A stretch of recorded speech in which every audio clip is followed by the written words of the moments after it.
കിട്ടുന്ന കഞ്ഞിയും കിഴങ്ങും ഉണ്ടാവും. നമ്മൾ മരച്ചീനി അല്ലെങ്കിൽ കപ്പ എന്ന് പറയുന്ന ഇലയിലാണ് കൊടുത്തിരുന്നത്. ആ ഇലയിലുള്ള കിഴങ്ങും എടുത്തിട്ട് അമ്മ മടിയിൽ വെച്ചിട്ട് അവിടെ നിന്ന് ഇപ്പോഴത്തെ തൊട്ട് നമ്മൾ അരമണിക്കൂർ ചായ കുടിച്ച് കഴിഞ്ഞാൽ അരമണിക്കൂർ റെസ്റ്റ്, ചോറ് തിന്നു കഴിഞ്ഞാൽ 2 മണിക്കൂർ റെസ്റ്റ് എന്നൊക്കെ പറയുന്ന പണിക്കാരാണ്. പക്ഷെ ഇത് അതൊന്നുമില്ല. ആ കഞ്ഞിയും കപ്പയൊക്കെ കഴിച്ചിട്ട് അപ്പം തന്നെ ഇറങ്ങിക്കൊള്ളണം. പക്ഷെ ആ കുടിക്കുന്ന ഗ്യാപ്പിന് അതും എടുത്തിട്ട് ഞങ്ങളെ വീട്ടിലേക്ക് ഓടി വന്നിട്ട് ഞങ്ങൾക്ക് തന്നിട്ട് തിരിച്ചോടിപ്പോകുന്ന മുഖം ഞാൻ ഒരുപാട് തവണ കണ്ടിട്ടുണ്ട്. അന്ന് മുതൽ എൻ്റെ ചിന്തയാണ്, ആരും പാവപ്പെട്ടവരായിട്ട് ഭൂമിയിലുണ്ടാവരുത്, ആർക്കും അവരുടേതായ ഭക്ഷണത്തിനും വസ്ത്രത്തിനും ഒരു ബുദ്ധിമുട്ടും ഉണ്ടാവരുത്. അറ്റ്ലീസ്റ്റ് ആരെയും ബുദ്ധിമുട്ടിക്കാതെ ജീവിച്ച് മുന്നോട്ട് പോകാനുള്ള ചുറ്റുപാട് എല്ലാവർക്കും ഉണ്ടാവണം എന്നുള്ള ഒരു പ്രാർത്ഥനയായിരുന്നു എൻ്റെ മനസ്സിൽ. അതുകൊണ്ട് തന്നെ ഞാൻ ഈ ഒരു മേഖലയെ ഏറ്റവും കൂടുതൽ ഇഷ്ടപ്പെടാൻ തുടങ്ങി. എനിക്കൊരു തവണ സ്റ്റേറ്റ് അവാർഡ് കിട്ടിയ പൈസ ഞാൻ പഠിച്ച BTM ഹയർ സെക്കൻഡറി സ്കൂളിൽ, ഇത് ഞാൻ എവിടെയും പറഞ്ഞിട്ടില്ല, പക്ഷെ എൻ്റെ ഒരു പൊങ്ങച്ചായിട്ട് കരുതണ്ടെന്ന് കരുതിക്കൊണ്ടാണ് ഞാൻ പറയാത്തത്. ഏറ്റവും പാവപ്പെട്ടായിട്ടുള്ള കുട്ടികൾക്ക് വേണ്ടി ഞാൻ യൂണിഫോം വാങ്ങിക്കൊടുത്താണ്. എൻ്റെ വൈഫ് തന്നെ എൻ്റെ അടുത്ത് ചോദിച്ചിട്ടുണ്ട്, പിന്നെ 1000 രൂപ നമുക്ക് വെച്ചിട്ടുണ്ടെങ്കിൽ നമുക്ക് അരിയൊക്കെ വാങ്ങിക്കൂടായിരുന്നു എന്ന്. ഞാൻ പറഞ്ഞു, നമുക്ക് അരി ഓൾറെഡി ഇപ്പോൾ റേഷൻ പിടിയുള്ള അരി ഉണ്ടല്ലോ, പക്ഷെ അതുപോലും കഴിക്കാത്ത ആയിരക്കണക്കിന് ആളുകൾ നമ്മുടെ നാട്ടിൽ തന്നെ ഉണ്ടെന്ന് പറഞ്ഞുകൊണ്ട് പുതുക്കുടി ബാബു മാഷ് എൻ്റെ അടുത്ത് പറഞ്ഞു, കനകദാസ് നമുക്കിത് പത്രത്തിൽ കൊടുക്കണം, കനകദാസ് ഇത് കൈമാറണം എന്ന് പറഞ്ഞിട്ടുണ്ടായിരുന്നു. അതുപോലെ തന്നെ അവിടുത്തെ പ്രിൻസിപ്പാളായിട്ടുള്ള അസിത ടീച്ചറും പറഞ്ഞത് നമുക്കിത് കൈമാറുന്ന പത്രത്തിൽ കൊടുക്കണം എന്ന് പറഞ്ഞപ്പോൾ ഞാൻ പറഞ്ഞു, വേണ്ട, കഞ്ഞി കുടിക്കാൻ വകയില്ലാത്ത ഞാനിത് പാവപ്പെട്ട കുട്ടികൾക്ക് കൊടുക്കുമ്പോൾ അതൊരു പരിഹാസമായി മാറും. നിങ്ങൾ എനിക്കൊരു ദാനം ചെയ്യുമ്പോൾ അത് നിങ്ങളുടെ കഴിവ് കൊണ്ടായിരിക്കും എനിക്ക് തരുന്നത്, പക്ഷേ എൻ്റെ കഴിവുകേട് കൊണ്ടാണ് ഞാനത് 2 കൈ നീട്ടി സ്വീകരിക്കുന്നത്. പക്ഷെ അതെൻ്റെ സ്റ്റാൻഡേർഡ് ഇല്ലായ്മയോ എനിക്കൊരു സമൂഹത്തിലൊരു വാല്യൂ ഇല്ലാത്തത് കൊണ്ടോ എനിക്ക് നാണവും മാനവും ഇല്ലാത്തത് കൊണ്ടല്ല. അട്ടപ്പാടിയിലുള്ള മധു എന്ന ആദിവാസി യുവാവിനെ ഒരു പറ്റം ആളുകൾ പിടിച്ച് കെട്ടി, എന്നിട്ട് അവർ സെൽഫ് വീഡിയോ എടുത്തുകൊണ്ട് അദ്ദേഹത്തിൻ്റെ കളവ് സമൂഹത്തിലേക്ക് കാണിക്കുകയാണ്. അതിലുണ്ടായിരുന്ന സാധനങ്ങൾ എന്തൊക്കെയാണെന്ന് അറിയാമോ നിങ്ങൾക്ക്? ഒരു 250 ഗ്രാം പഞ്ചസാര, 250 ഗ്രാം മല്ലിപ്പൊടി, മുളക് പൊടി, ആട്ടപ്പൊടി. ഇതെന്തിനാണ് മോഷ്ടിച്ചതെന്ന് അറിയാമോ? അദ്ദേഹത്തിൻ്റെ വീട് കഴിഞ്ഞു പോകാൻ വേണ്ടിയിട്ട് വീട്ടിലേക്ക് അവരെ പ്രായമായ അച്ഛനും അമ്മയ്ക്കും വേണ്ടിയിട്ട് മോഷ്ടിച്ചതാണ്. അതാണ് ലോകത്തെ ആദ്യത്തെ ഏറ്റവും വലിയ കളവെന്ന നിലയ്ക്ക് പിടിക്കുകയും തല്ലിക്കൊന്നു കളഞ്ഞത്.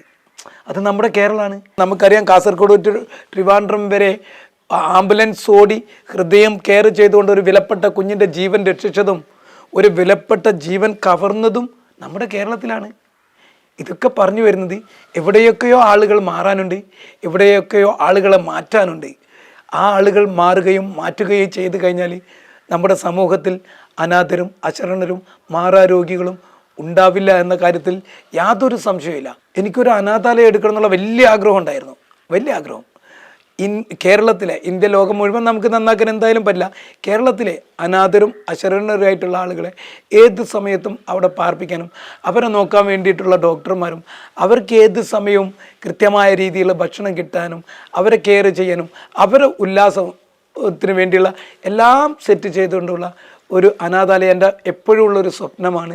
ആവശ്യമുള്ള സാധനം ആവശ്യമുള്ളവർക്ക് ആവശ്യമുള്ള സമയത്ത് എത്തിച്ചു കൊടുക്കുക, അതാണ് ജീവകാരുണ്യ പ്രവർത്തനം. എൻ്റെ ഭർത്താവിനെ പറ്റി എനിക്ക് നല്ല അഭിമാനമുണ്ട്.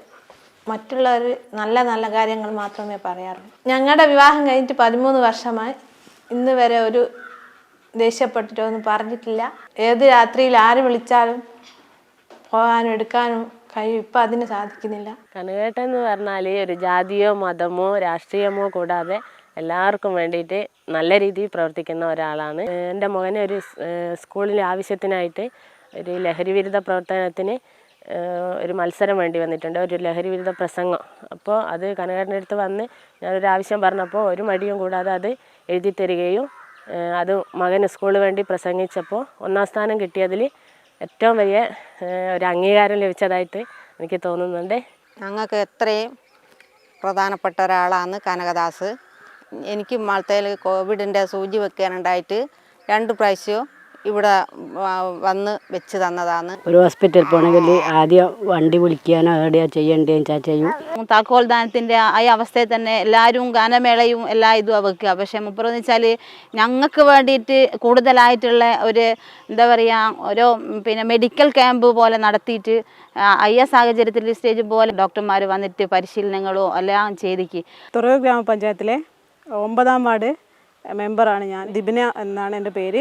എൻ്റെ വാർഡിലാണ് കനകദാസ് തുറയൂർ എന്ന സാമൂഹ്യ പ്രവർത്തകനും ജീവകാരുണ്യ പ്രവർത്തകനുമായ അദ്ദേഹം താമസിക്കുന്നത്. പഞ്ചായത്തിലെ ഏതൊരു കാര്യത്തിന് വിളിച്ചാലും കനകേട്ടൻ്റെ എല്ലാ സഹായവും എല്ലാ സപ്പോർട്ടും ഉണ്ടാവുന്നതാണ്. നിങ്ങൾക്ക് കനകേട്ടൻ്റെ വീട്ടിലേക്ക് കയറി വരുമ്പോൾ തന്നെ അറിയാം, ഒരു മതസൗഹാർദ്ദത്തിൻ്റെ ഒരു ചിഹ്നം തന്നെ അവിടെ ചുമരിൽ കാണാം. അതുതന്നെയാണ് കനകേട്ടൻ്റെ മനസ്സിലും. അവരുടെ ഈ അവശതയിലും പല ആൾക്കാർക്കും പല ഉപകാരങ്ങൾ ചെയ്തു കൊടുത്തിട്ടുണ്ട്. അതും വലിയ വലിയ ഉദ്യോഗസ്ഥന്മാരുമായിട്ട് ബന്ധപ്പെട്ട് വളരെ ഉപകാരപ്രദമായ എല്ലാ സംഗതികളും നടത്തിക്കൊണ്ടിരിക്കുക. ഇപ്പോൾ തീരെ പൊളിച്ച് വയ്യ, എന്നിട്ടും ജനങ്ങൾക്ക് വേണ്ടിയിട്ട് എല്ലാ നല്ല കാര്യങ്ങളും ചെയ്തു കൊടുക്കാൻ ഭയങ്കര ഇഷ്ടം തോന്നുന്നൊരു മനുഷ്യനാണ്.